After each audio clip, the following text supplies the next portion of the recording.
Welcome and thank you for joining us this evening. I'm Kathleen Rourke from Candlewick Press, and I'm delighted to introduce the 8th and final episode of the first season of the Black Creators series, a collaboration between the Teachers College Reading and Writing Project and Candlewick Press, hosted by Sonja Cherry-Paul, Director of Diversity and Equity at Teachers College Reading and Writing Project. Tonight, we have the pleasure of welcoming not one, but two authors, Victoria Bond and T.R. Simon.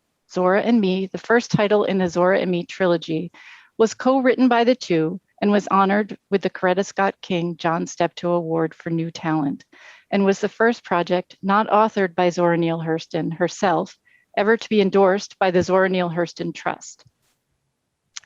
Books 2 and 3, Zora and Me, The Cursed Ground, written by T.R. Simon, and Zora and Me, The Summoner, written by Victoria Bond, both received multiple starred reviews and continue and complete the fictionalized childhood story of literary genius Zora Neale Hurston. Suspenseful, absorbing, powerful, unflinching, extraordinary, and rich are just some of the ways reviewers and Hurston's own niece describe the writing and execution of this stunning sequence. Sonja, Victoria, and TR will be able to reply to comments during the presentation, so we invite you to use the comments section to ask questions. Thank you for joining us and enjoy the conversation. Hi, Vicki. Hi, TR. Thanks so much for joining us on the Black Creator series. Oh, Sonja, thank you for having us. Yes, we feel deeply honored to be with you. Oh, thank you so much. So today is part of the centennial of the Tulsa Race Massacre. And we know that that was a terror-filled 2-day destruction of the town of Greenwood at the hands of white supremacists. And I thought, since we are here together on part of this centennial, we could talk a little bit about that. Did you learn about the Tulsa Massacre in your K-12 schooling? And if so, how and by whom? Absolutely not. I did not learn about it in school. And in fact, it was something that I learned about many years ago now when Tanya and I started working on the series, when I started doing, very rudimentary research on Black communities and the history of Black settlements. And I absolutely didn't learn about it until I was an adult. And I think the thing that I'm still understanding about it and the profundity of its erasure from our history is that there's a consistent attack on Black brilliance, Black genius, and Black achievement. And I think that that was part of what was so shocking to both of us as we learned more about it, is that it is always our excellence that is the most violently punished. Mm-hmm. And it's interesting, I didn't learn about it either until I was adult, but TR, as I hear you talking about our Black excellence being violently punished, I'm gonna ask it as a question, but certainly, I noticed some similarities between Greenwood and also Eatonville, Florida, the town that is the setting of your novels in terms of the resilience, the genius of Black communities, and also the ways that they've tried to resist mob violence and these kinds of consistent attacks on our brilliance. Would you say there are some similarities in that sense between the two towns?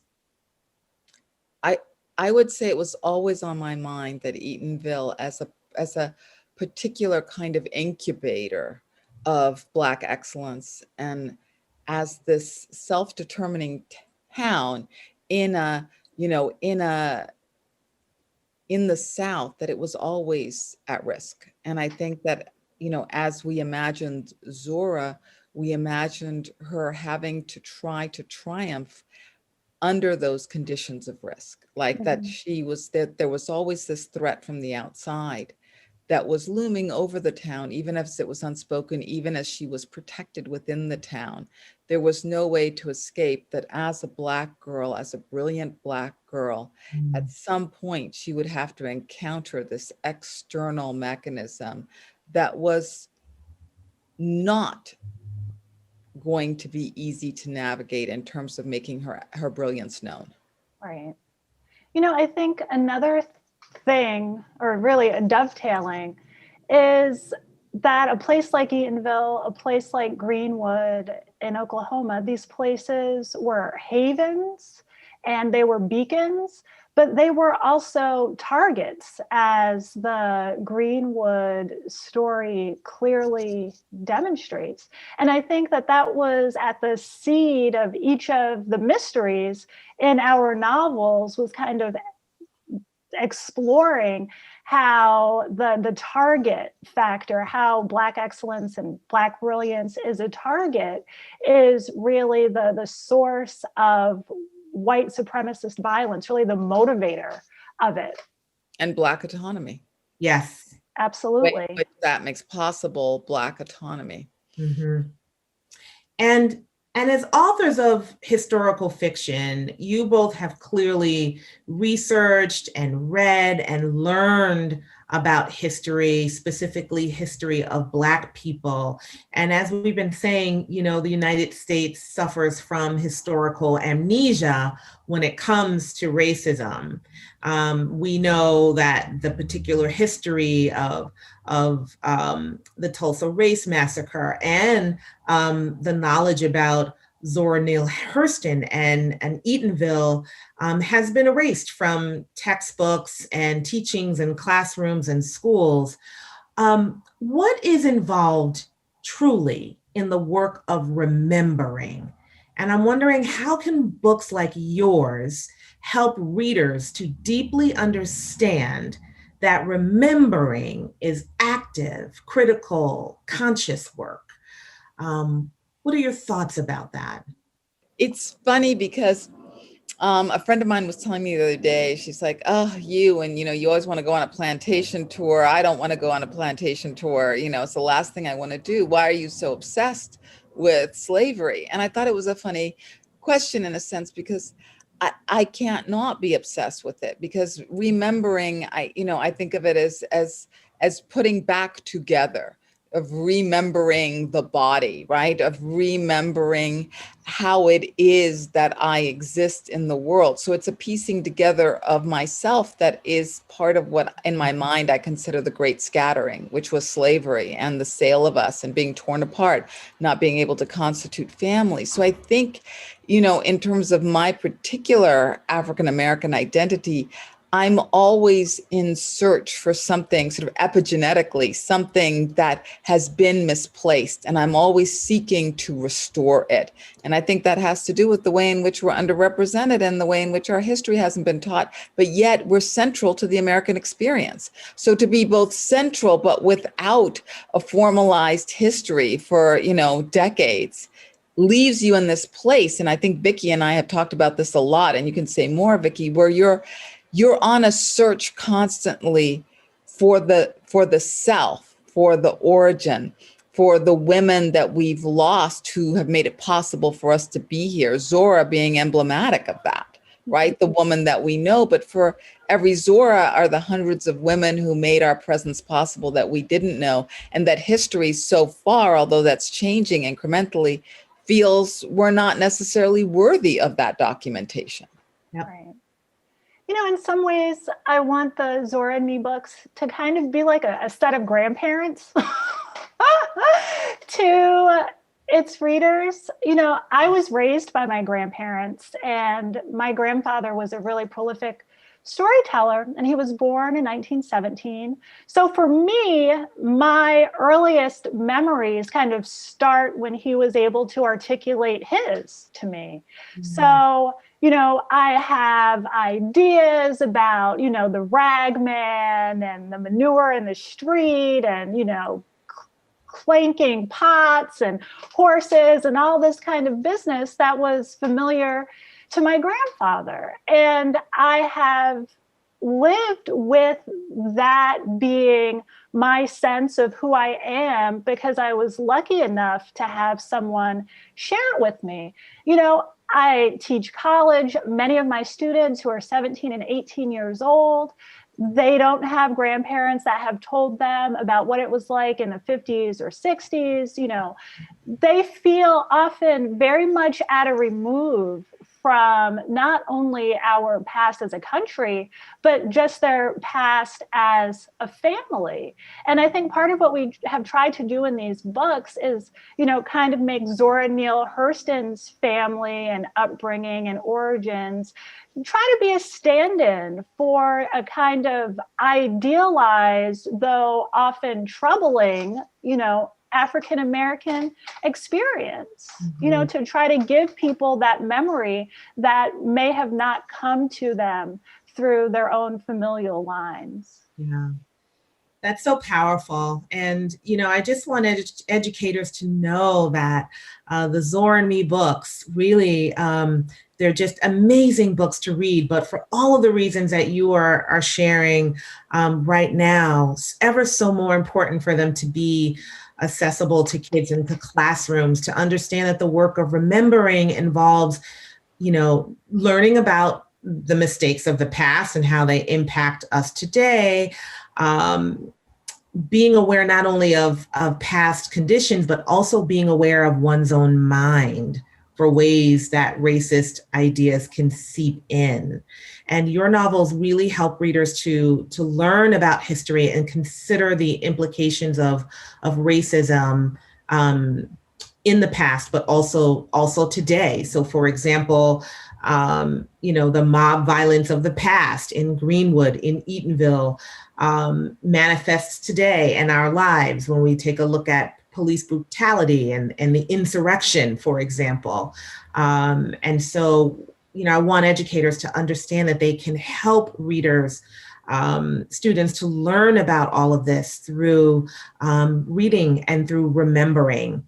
And so one of the people you clearly researched and read a lot about, we've been talking about, is Zora Neale Hurston.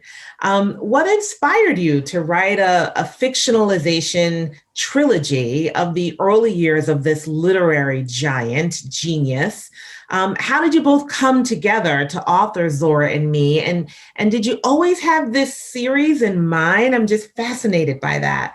Tell us a little bit about it. Well, Tanya, you have to start because this was your idea.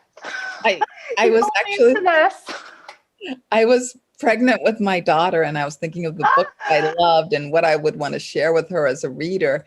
And I was thinking about the sort of dearth of books about young Black characters who also existed in nature and who had an upbringing that was similar to mine, which was not particularly urban. And so I was thinking about Zora and Eatonville, and I called Vicki up and I said, what if we made Zora Neale Hurston a kind of young girl detective? Because, you know, an anthropologist is like a cultural detective, and that's what she was. And so then, you know, Vicki came over and she's like, okay. And she graciously agreed. And then we set out on this journey. Vicki, then what happened? Well, it was lasagna. You got me to your house. You said, I made lasagna. I was like, you made lasagna? Girl, I'll be there. You made lasagna. So I was just really excited and fascinated by Tanya's idea and just thinking of Zora in this way, having been familiar with her work, but not having read a lot of it. And I just was really just taken by her prose style, to be honest with you. You know, just this kind of the mythic quality of the stories she tells and the sentences she writes, but yet they're so focused on people and an experience at a certain time in a certain place. So I thought, wow, this is amazing. We can write these books as a kind of an ode to this amazing Black woman genius that helped us exist. Heck yes, let's do it. Yeah. And I think also what was so important for both of us as we embarked on this, that we were going to tell a story about young Black life that didn't misrepresent the threat of white supremacy, but that also didn't position us at any point as victims. At every point, Eatonville residents are charting their own destiny. We are full of agency as a people in Eatonville. Yes, I love that so much. I love the whole story. And TR, you know, I'm thinking about how you have this daughter. I also have a daughter, and you're thinking to yourself, who do I want her to know about? And that started you on this journey, because as we've been saying, so much of the history about Black people is omitted when our children go to school. I didn't learn about Zora Neale Hurston until I went to college, and only because I took a Black women writers course, right? And so think about, if I didn't take that course, when would I have the opportunity to learn about this incredible person? What does Zora Neale Hurston mean to you? So you decided this was someone that you wanted to write about together, but I'm just wondering for you personally, what does she mean to you? And why is it important for young readers like your daughter at the time and other, you know, young readers reading this trilogy, or any young people anywhere who are not aware of the trilogy yet? Why is it important for young readers to meet Zora Neale Hurston, younger Zora Neale Hurston? Why is it important for that to happen now in their lives? You can do what you want your way, and no one can stop you. And where that journey will take you may not be what you expect, but it will have been on your terms.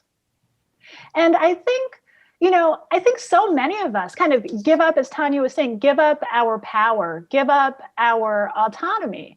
And so much of Zora's life as a writer and a scholar was really trying to figure out how to have that autonomy, how to have that power. And this is something that, you know, Tanya and I have talked a lot about. There has been much written about the end of Zora's life, you know, how sad it was that she died in obscurity. And when Tanya and I went to her last home, which is like a bungalow cottage, you know, my thought was, this was a woman who died writing. She died doing what she lived to do, which was her work on her terms, in her way. And I don't know how many of us can say that we do have a room of our own, a bungalow of our own, a garden of our own, can eat our ice cream and walk our dog and fish down the road. So describe the bungalow that we saw and how it looked to us and how it looked to the other people on the tour. Well, it was so strange, you know, so it's like this kind of 2.5 room bungalow. It has like a nice sized living room, kind of like a kitchenette.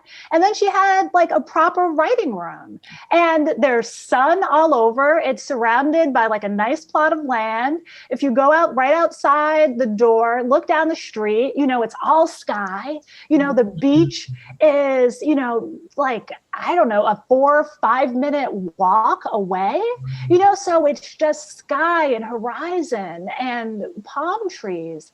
And I think that we have this idea about money and success and recognition being what we all are working for, fighting for, what the point of it all is.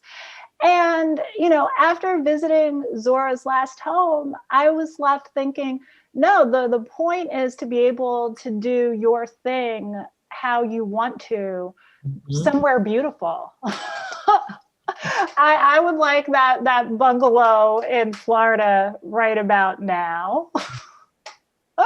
But, you know, that's not the thread that we're often presented with about Zora's life. And for me, that's the most important thing, I think, to share with young readers, you know, especially since we live in a world that's constantly on, where people are constantly monitoring what other people are saying about them, thinking about them, whether or not they've been seen through all our, you know, our multitude of screens.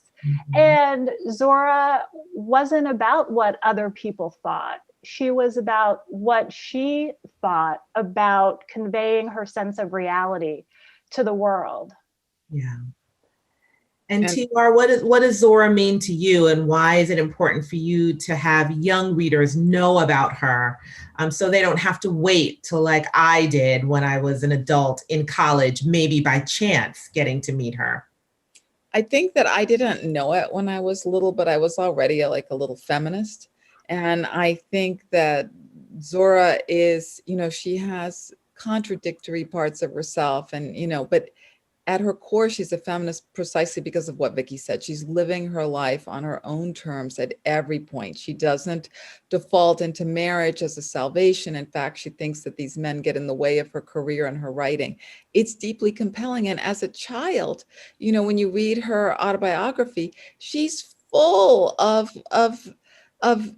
hijinks and vigor and brilliance. And I love that she takes the outdoors and she makes it her own personal kingdom and presides over it.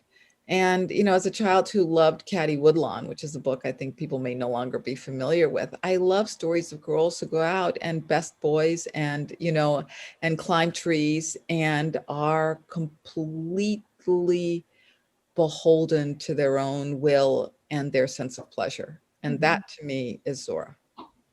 Beautiful. Tell us a little bit about the series. Tell us about the trilogy. What can readers expect in each one of these amazing books? Well, the first novel is really a murder mystery with a monster twist. When I think of it to myself now, it's really a monster story. It's a story about monsters, human and otherwise. And volume 2, Tanya. Oh, I was going to add, in volume 1 really sort of sets Zora in motion in Eatonville. It introduces Eatonville. It introduces the characters that Zora herself wrote about. Joe Clark, who runs the company store, who's also the mayor, and her family and all of her family members.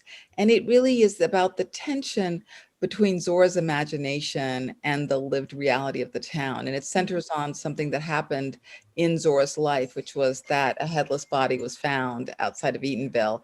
And that we use that as something that would have sparked Zora's imagination to try to discover why that body was there. And in our novel, she, in their childlike way, they solve the murder, which of course touches on the white world. And in book 2, it returns to my deep and abiding interest in American slavery. And I have the young Zora, young Carrie, and young Teddy confront the legacy of slavery in Eatonville.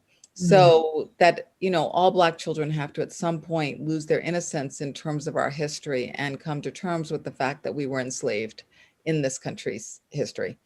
And so when they realize that they actually still live with people who in Eatonville who knew slavery, it opens their eyes and allows them to think about what slavery might have been. And in that awakening, and due to an injury that someone in the town sustains, they actually solve an antebellum murder mystery. So the story is told in 2 parts, 1 part in slavery and 1 part in Eatonville. And those 2 stories sync up to tell the history of Eatonville. Nice.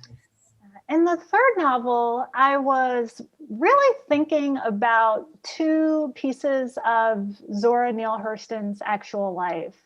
And one of them was her father was the mayor of Eatonville. And I wanted to write the backstory of how he became the mayor. And the other thing that fascinated me, and I think fascinates many people who read Zora's anthropology, is the writing that she did on zombies. And there's a famous photograph that Zora took, I think in 1936, of this woman in Haiti who had died and been buried. But, I think nearly 20 years later, might have been like 17 or 18 years later, reappears, and her family confirms that it is her. And Zora goes to the hospital where this woman no longer talks, hardly opens her eyes, and she takes this picture of her. And I was really interested, fascinated, and wanted to write the backstory, not only of, Zora coming to know zombies, but kind of Zora coming to know photography, kind of Zora the journalist, Zora kind of out on the story, documenting it. And those were kind of the two seeds, John Hurston actually being the mayor, and Zora with her camera taking this photograph of this woman who, in the parlance of the time, was believed to be a zombie. That kind of gave birth to this kind of zombie story election, democracy is on the line kind of conclusion to our trilogy. Yeah, and I just have to say, readers will just be fascinated by these books. There's adventure, history, mystery, monsters, each one equally compelling and beautifully written. There's so much to love in this trilogy of books. And among all of the things to love is the strong Black girl characters that you give readers, Carrie and Zora. Can you tell us about how you develop these characters? I also want to share the covers of the books so that people can see the trilogy. And if you want to give us a little bit of a snapshot of how we interact with these characters across the trilogy, that would be great too. But definitely, while interested to know about Teddy too, but we live in a world where Black girls don't always get to show up as their full authentic selves. At the very beginning of this process, Tanya and I went back and forth a little bit about how are we going to tell the story and what voice from whose perspective. And I tried a couple of different perspectives. We never tried to write this from the perspective of Zora herself. So I think, I tried like a boy that likes Zora. I tried someone else. And then I tried this best friend who is called Carrie, our narrator. And Carrie's voice stuck. And I think it stuck for a lot of reasons. I think, number one, this is something that is at the heart of our culture as Black women, having girlfriends, having a friend, having a girlfriend that you can rely on to be able to tell you what's going on when you're not so sure anymore. And it is actually the device in Zora's most famous novel, Their Eyes Were Watching God. Janie is telling her story to her friend Phoebe, right? So in our books, we kind of turn the tables a little bit, and it's Carrie, the best friend, who is telling Zora's story. Also, Zora Neale Hurston didn't really have like true to the end, ride or die, never, ghost you kind of friends. And I think part of what we wanted to do in these books is try to right that wrong as artists is by kind of giving Zora a ride or die friend in Carrie. And I think the last piece of that is that Tanya was really set on having a boy character. And I'm happy that you were, because he's a great character, and he's really handy in terms of, kind of turning the knobs of the plot here and there. He was a lot of fun, Teddy, to work with in that regard. So yeah, I was really set on having having a boy who's a friend to them, who does not embody a kind of dismissive masculinity when it comes to girls. Teddy absolutely respects them both as as much as he would respect any boy on the playground. Yeah. And, I thought that was important. Also, Carrie just carries our love of Zora in herself and shows Zora on the page in the way that I think Vicki and I see her as readers. Yeah. Listening to your development of these characters makes me think about the research on Black girls and adultification. that Black girls are perceived as in need of less nurturing, less protection, less support, less comfort than their white peers, right? And we know that this contributes to disproportionate disciplinary actions toward Black girls in schools. And the implications of this are that Black girls can be pushed out of education. So I want educators to really think deeply about what you've both offered about Carrie and Zora, because it's particularly critical to have books like yours in our classrooms and schools that present Black girl characters the ways you have, that can also help educators to see Black girls as they really are: smart, self-assured, curious, funny, who have fears, who are human, right? Who are real. How would you like to see educators using this trilogy in the classroom? I think on the one hand, to help in terms of, our historical understanding of who Black people are and the place that Black women have in American letters. That would be my first. But second, to see Black girls as exactly what you're saying, as full of imagination and wit and whimsy, but also as vulnerable and capable of experiencing trauma and having feelings and sadness and complicated inner lives, the things that I think are always sort of immediately attributed to white girlhood, but that the culture has a much harder time seeing in Black girls, precisely, I think, because they don't, there's a way in which the culture has so maligned Black life, and it extends to Black childhood. So Black childhood doesn't always exist in the white imaginary. We're always already on a path to some form of criminalization, and that's how we get the school to prison pipeline. So, I mean, I think that narratives that humanize us, that hopefully allow educators to teach us in ways that affirm our humanity and that allow students to read about their own, if they're Black, or if they're white, to read about other Black children who are in equal possession of imagination and humanity with them. Yeah. I think that there's something that goes on with people in history that I think actually unfortunately mirrors how a lot of Black kids of color, feel at school. And they're made to feel that way, often by authority figures, white authority figures. I think people often will say, oh, that was back then. People were different. I don't know what they were doing. I wouldn't do that now. I'm on some other thing. That was those people in those times. And I think the power of writing historical fiction is to say, no, look, walk in the shoes of those characters. Be in their heads. They're like you. You're like them. There are no differences between your humanity and their humanity.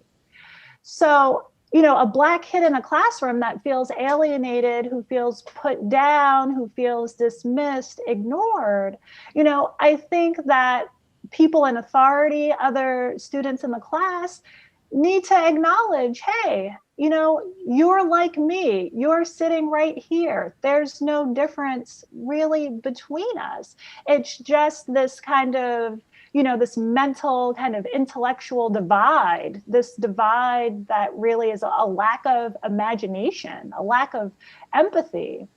So I think writing historical fiction, writing about an actual historical person, writing about a Black community that's part of America's history, I hope that white kids are as interested in this piece of Americana as Black kids are. Yep, absolutely.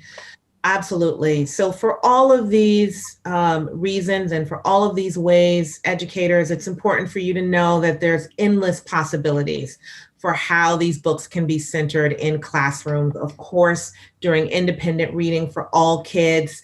Think about the fact that students will already know what they're going to read next because we've got 3 and they'll be hooked after the first one for sure.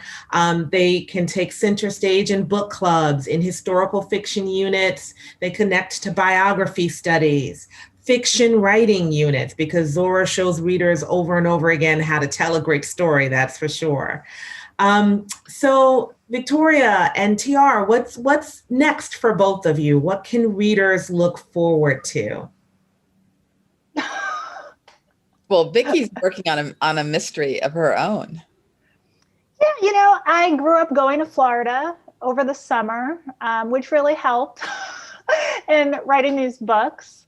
But I'm from New Jersey, and I would like to write about something that happened in New Jersey, so I'm interested in the still historical fiction, but set up north. That's exciting. And will this be for elementary grade? Oh, middle grade all the way. Middle grade, yeah. I feel like I have a home there, or at least the home is in my heart. And I also, the middle grade books that are classics are just so mind blowing in their perfection. If you think of, Roll Thunder, Hear My Cry, even Charlotte's Web, those are 2 very different examples of middle grade books, but the way that they're able to distill story, distill feeling. So I'm on that journey of trying to write something that is good in this genre. I'm sure it'll be amazing. We look forward to that. Yeah. Oh, thanks. So in Zora and Me, readers connect with themes of friendship, family, and community, as they are gifted with the seeds that you both plant across this trilogy about the girl who would become the literary genius Zora Neale Hurston. You blend mystery, history, and folklore seamlessly into stories that reveal the power and possibilities of imagination without dismissing the harsh realities of race. And I want to ask you both, what does it mean to you to be a Black creator? I think we have this heritage as African Americans. We have this legacy, but it's also an inheritance. And the amazing thing about being an African American woman writing in the African American tradition is that this is an inheritance that can't be tapped out. It can't run out. It's infinite. And its ability to teach and inspire, it's just, it doesn't run out. Yeah. Yeah, so.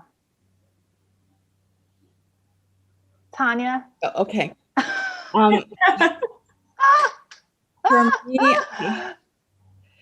For me, I think it's being a Black creator allows me to sort of tap into our history as a people, and it allows me to feel connected to the past, while at the same time discovering facets of myself in relation to our experience as a people. And I think that, I think it's probably a little bit cliched. I think it's part therapy.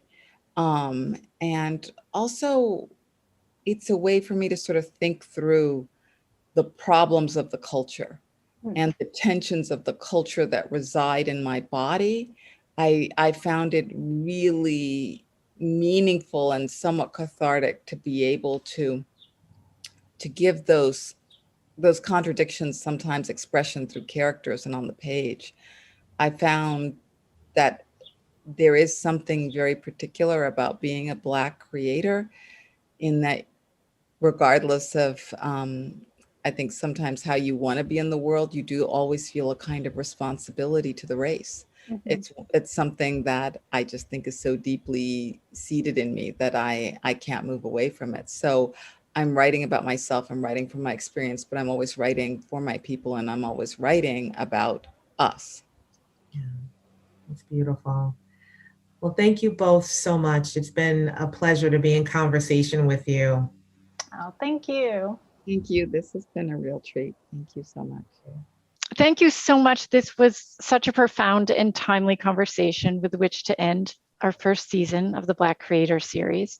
As we mark the 100th anniversary of the Tulsa Massacre this month, and as the ability of educators to teach truthful history is being undermined across the country, it is imperative that books by Black creators live in every classroom. To teach complicated and painful truths, to highlight and celebrate the richness and importance of Black culture, and to serve as mirrors of and windows to Black joy. For a full listing and links to previous episodes and the accompanying podcast, please visit blackcreatorseries.candlewick.com and check the Teachers College Reading and Writing Project's Facebook page. We look forward to being back in the fall to continue these valuable conversations. Once we have the schedule finalized, we'll post it to blackcreatorseries.candlewick.com and share via social media. Thank you to all the educators who joined us each month, and to Sonja and everyone at Teachers College who made all of this possible, and to the Black creators who shared their time, creativity, wisdom, and stories with all of us. Many thanks, and enjoy a very well-deserved summer break.